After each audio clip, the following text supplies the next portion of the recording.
Երբ որ մարդկանց ձեռից սկսում ես գույք բան անել, գույք վերցնել, ապորինի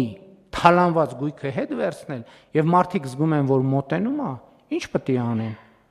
Պետք է փորձեն, ցույց տալ, որ դե իբր մենք էս վերցնում ենք մեզ, Դիլիջանի մանկապարտեզը վերադարձրին, այո, ճիշտ է, բայց այնուամենայնիվ այն հենակետային քոլեջները, հանրապետության հենակետային քոլեջների մի մասը վարչապետը նվիրեց դստերը,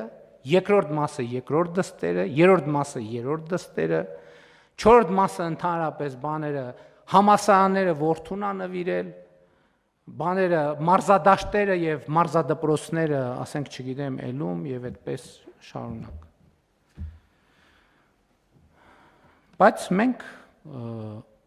շարունակելու ենք այդ բոլոր թալանվածները հատիկ վերադարձնել։ Ուրիշ տարբերակ չկա, չեմ փախնի։ Ոնց որ ասել են, ոչ մի ձուկ եւ ոչ մի մուկ չի պլստալու, արդեն չեմ պլստում։ Ու դրանից անկանոն շարժումներ եւ անկանոն գորգորոսներով լցրել են Հայաստանի Հանրապետությունը։